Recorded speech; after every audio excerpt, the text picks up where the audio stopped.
ಮೈದುಂಬಿ ಹರಿಯುತ್ತಿರುವ ಘಟಪ್ರಭೆ, ಸುತ್ತಮುತ್ತಲಿನ ಗ್ರಾಮಗಳಿಗೆ ನೆರೆ ಹಾವಳಿ ಆತಂಕ.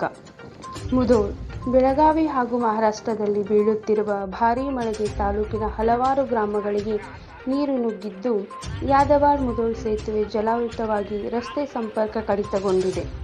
ತಾಲೂಕಿನ ಮಲ್ಲಾಪುರ, ಮಿರ್ಜಿ, ವಂಟಗೋಡಿ, ಚನಾಳ್, ರಂಜನಗಿ, ಜಾಲಿಬೇರ್, ಉತ್ತೂರ್, ಹಲಕಿ, ನಿಂಗಾಪುರ, ಬೊಮ್ಮನಗುದ್ದಿ, ರೂಗಿ, ಗುಲ್ಗಾಂಜಂಗಿ, ಯಾದವಾಡ, ಮೆಟಗುಡ್ ಗ್ರಾಮಗಳು ಮುಧೋಳ್ ನಗರದ ಸಂಪರ್ಕ ಕಳೆದುಕೊಂಡಿವೆ.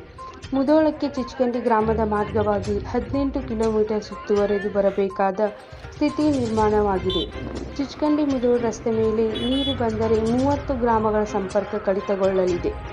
ನದಿ ವೀಕ್ಷಣೆಗೆ ತಂಡೋಪತಂಡವಾಗಿ ಬರುತ್ತಿರುವ ಜನತೆ.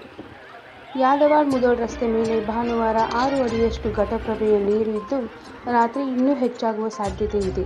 ಮುಧೋಳ್ ಹಾಗೂ ಚಿಚಕಂಡಿ ಹತ್ತಿರ ನದಿಗೆ ನೀರು ಬಂದ ದೃಶ್ಯವನ್ನು ನೋಡಲು ಮುಧೋಳ್ ಜನತೆ ತಂಡೋಪತಂಡವಾಗಿ ತೆರಳುತ್ತಿದ್ದಾರೆ. ಮನೆಗಳಿಗೆ ನುಗ್ಗಿದ ನೀರು. ಈಗಾಗಲೇ ಮಿರ್ಜಿ, ಮಳಲಿ, ನಾಗರಾಳ್, ಉತ್ತೂರ್, ವಂಟಗೋಡಿ, ಮಾಚಕ್ನೂರ್, ಬಿದರಿ ಸೇರಿ ಕೆಲವು ಗ್ರಾಮಗಳ ಮನೆಗಳಿಗೆ ನೀರು ನುಗ್ಗಿದೆ.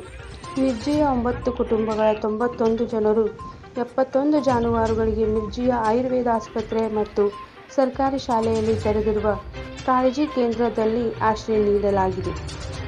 ಮುಧೋಳ್ ನಗರದ 3 ಕುಟುಂಬಗಳ 14 ಜನರನ್ನು ಎಂಕೆಬಿಎಸ್ ಶಾಲೆಯ ಕಾಳಜಿ ಕೇಂದ್ರದಲ್ಲಿ ಮತ್ತು ಮಳಲಿ ನಾಗರಾಳದ 105 ಜನರು, 202 ಜಾನುವಾರುಗಳಿಗೆ ಪ್ರವಾಹ ಪೀಡಿತರ ಸಂಬಂಧಿಕರ ಮನೆಯಲ್ಲಿ ಆಸರೆ ಕಲ್ಪಿಸಲಾಗಿದೆ.